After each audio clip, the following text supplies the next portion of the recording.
اعوذ باللہ من الشیطان الرجیم بسم اللہ الرحمن الرحیم۔ 11ویں تراویح کے چند اہم نکات۔ آج کی تراویح میں 13ویں پارے کے 9ویں رکوع سے 14ویں پارے کے 18ویں رکوع تک کی تلاوت کی گئی۔ پہلی آیت میں ہے کہ بھلا بتائیے یہ کس طرح ممکن ہے کہ جو شخص خدا کی نازل کردہ کتاب کو حق جانتا ہو، کیا وہ اس شخص کی طرح ہو سکتا ہے جو بالکل اس سے غافل ہے؟ نصیحت تو دانش مند لوگ ہی قبول کرتے ہیں۔ ان کا طرز عمل یہ ہے کہ وہ اللہ سے کیے ہوئے وعدے کو پورا کرتے ہیں اور وہ اپنے رب سے ڈرتے رہتے ہیں۔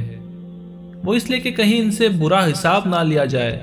جو خدا کی رضا کے لیے صبر سے کام لیتے ہیں، نماز کی پابندی کرتے ہیں، اور ہم نے انہیں جو رزق دیا ہے اس میں سے وہ اعلانیہ اور پوشیدہ خرچ کرتے ہیں اور برائی کو بھلائی سے دفع کرتے ہیں۔ آخرت کا گھر تو انہی لوگوں کے لیے ہے، یعنی ایسے باغات جو ان کی اپنی قیام گاہ ہوں گے، وہ خود بھی ان میں رہیں گے اور ان کے ساتھ ان کے باپ دادا بیوی بچے جو صالح ہیں وہ بھی جنت میں رہیں گے۔ فرشتے ہر دروازے سے داخل ہو کر انہیں سلام کریں گے اور کہیں گے تم نے دنیا میں جس طرح صبر سے کام لیا، اس کی بدولت آج تم اس کے مستحق ہو رہے ہو۔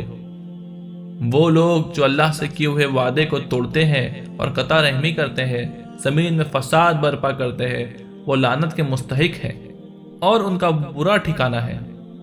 گویا سب سے پہلے قرآن کی دعوت قبول کر کے اللہ کے راستے پر چل کھڑے ہونے والوں کے لیے انجام کار میں کامیابی کی بشارت سنائی گئی اور اس کی مخالفت و مزاحمت کرنے والوں پر اللہ کی لعنت کی خبر دی۔ پھر اس شبے کا جواب دیا کہ اگر اللہ کی تمام عنایتوں کے حقدار صرف اہل ایمان ہی ہے تو وہ لوگ کیوں رزق و فضل کے مالک بنے بیٹھے ہیں جو رات دن اللہ اور اس کے رسول صلی اللہ علیہ وسلم کی مخالفت میں سرگرم ہے۔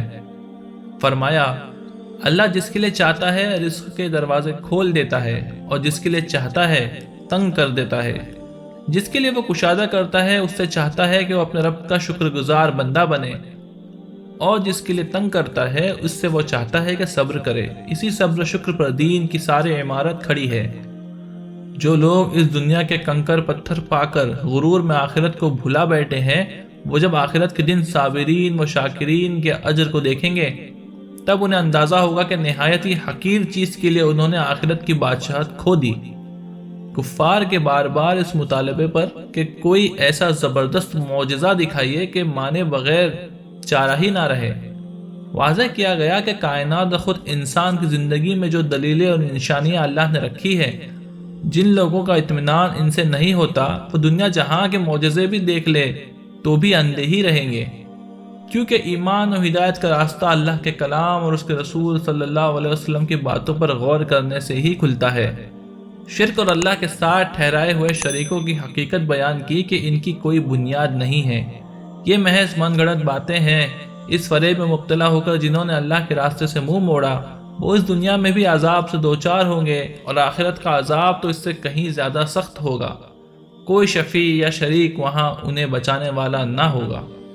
سورہ ابراہیم میں اللہ تعالیٰ نے شرک اور اسلام کے فرق کو بہترین مثال سے واضح فرمایا کہ شرک کے جس نظام پر تم زندگی بسر کر رہے ہو، یعنی کہ اپنے من مانے احکام چلا رہے ہو، اس کی کوئی بنیاد نہ زمین میں ہے نہ آسمان میں۔ اس کی مثال گندگی کے ڈھیر پر اگے ہوئے ایک ناپاک اور کانٹے دار پودے کی ہے جو ذرا سے حرکت سے اکھاڑ پھینکا جا سکتا ہے۔ اگر یہ اب تک برقرار ہے تو اس وجہ سے کہ ابھی ایسا کوئی ہاتھ نہیں آیا جو اسے اکھاڑ پھینکے۔ اب اللہ نے وہ ہاتھ پیدا کر دیے ہیں تو تم دیکھو گے کہ کتنی جلدی سارا قصہ پاک ہو جائے گا۔ اس کے مقابلے میں اسلام کی دعوت کی مثال ایک پاکیزہ پھلدار درخت کی سی ہے۔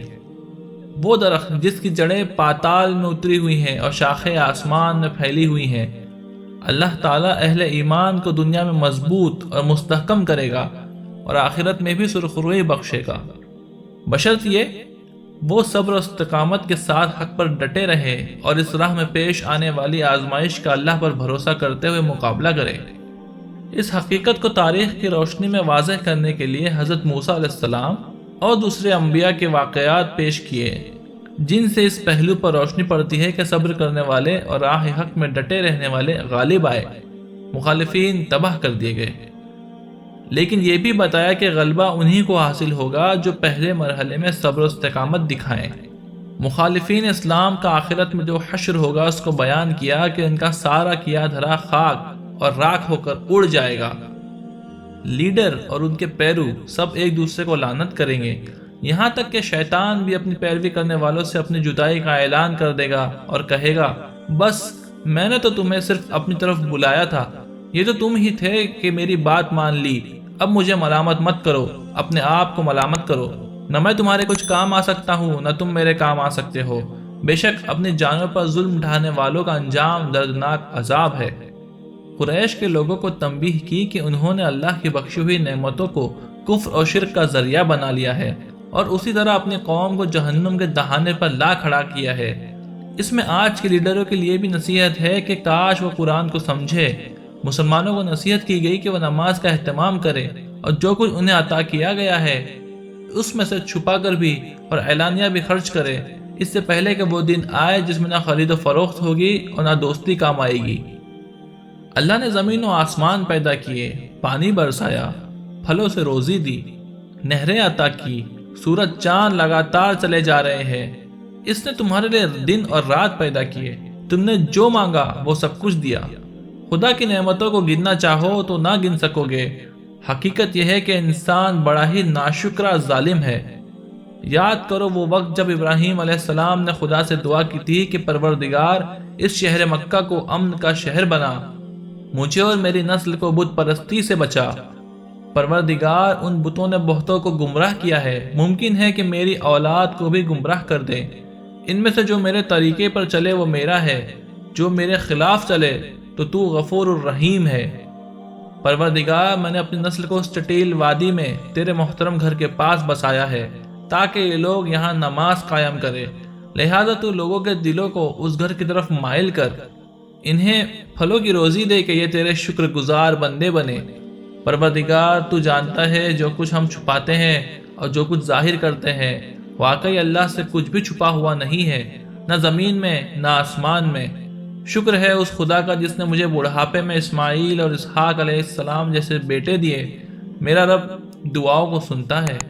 اے میرے پروردگار مجھے نماز قائم کرنے والا بنا، میری اولاد کو بھی اس کا پابند بنا، میری دعا قبول فرما لے۔ پروردگار مجھے اور میرے والدین کو اور جملہ مومنین کو اس دن معاف کر دے جب تو سب سے حساب لے گا۔ اللہ کو ان ظالموں کے کرتوت سے بے خبر نہ سمجھو، وہ ان کو بس اسی دن کے لیے ٹال رہا ہے جس دن نگاہیں پھٹی کی پھٹی رہ جائے گی اور وہ سر اٹھائے ہوئے بھاگ رہے ہوں گے۔ ٹکٹی بنی ہوگی اور ان کے دل اڑے ہوئے ہوں گے اور وہ فریاد کریں گے، اے ہمارے رب ہمیں تھوڑی سی مہلت اور دے، ہم تیری دعوت کو قبول کر لیں گے اور اصولوں کی پیروی کریں گے۔ اللہ غالب اور انتقام کی قدرت رکھنے والا ہے۔ اس دن کو یاد رکھو جس دن یہ زمین دوسری زمین سے بدل دی جائے گی اور آسمان بھی، اور سب اللہ واحد کے سامنے پیش ہوں گے، اور تم مجرموں کو اس دن زنجیروں میں جکڑا ہوا دیکھو گے، ان کے لباس گندک کے ہوں گے اور ان کے چہرے پر آگ چھائی ہوئی ہوگی تاکہ اللہ ہر جان کو اس کی کمائی کا بدلہ دے، اور اللہ کو حساب چکاتے دیر نہیں لگے گی۔ یہ لوگوں کے لیے ایک اعلان ہے تاکہ اس کے ذریعے وہ آگاہ کر دیے جائیں اور جان لے کہ وہی ایک معبود ہے، اور اہل عقل اس سے یاد دہانی حاصل کر لیں۔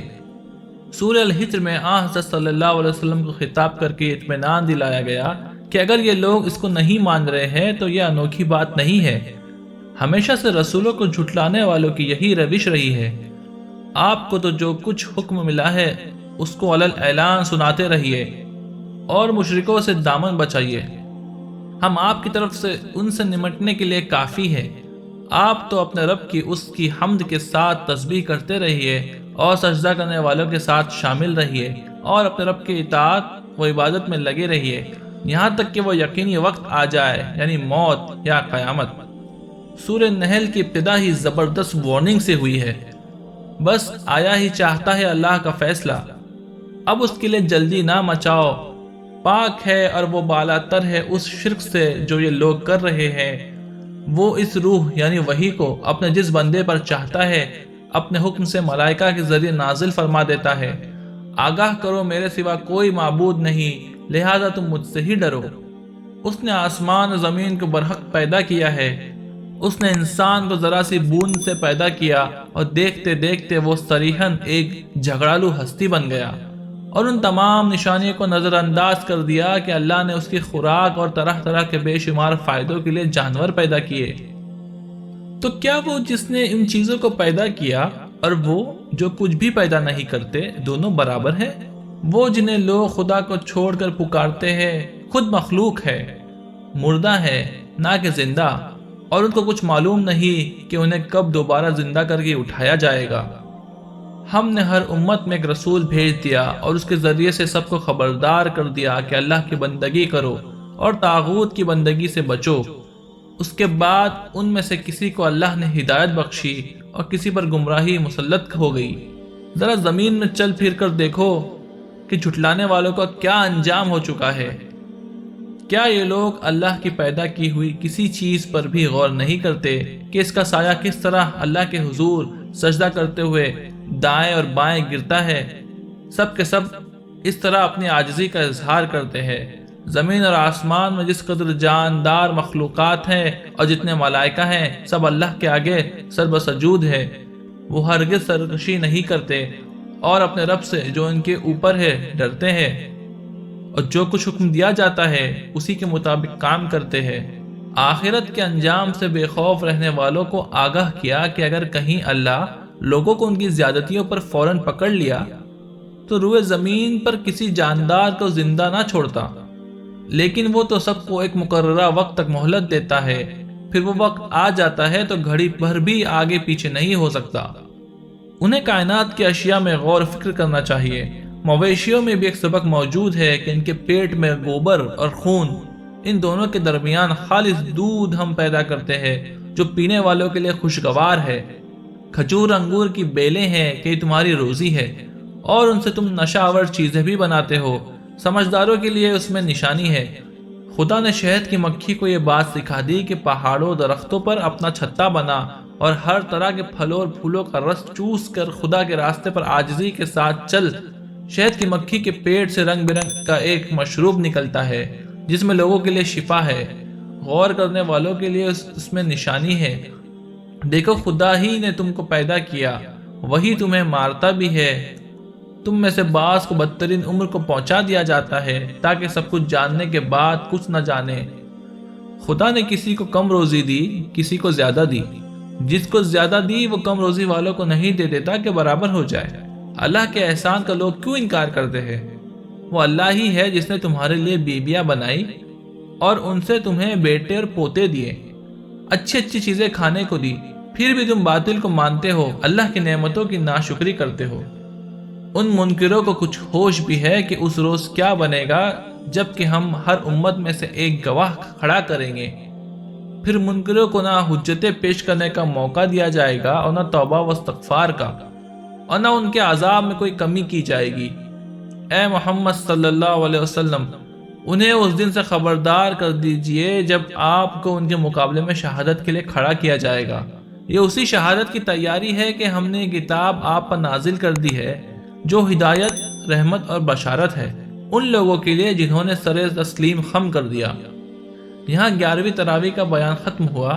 اللہ تعالی ہم سب کو قرآن پڑھنے، اس کو سمجھنے اور اس پر عمل کرنے کی توفیق عطا فرمائے۔ اللہ اس کی برکتوں سے ہمارے شہر، ملک اور عالم اسلام کے حالات تبدیل فرمائے۔ آمین یا رب العالمین۔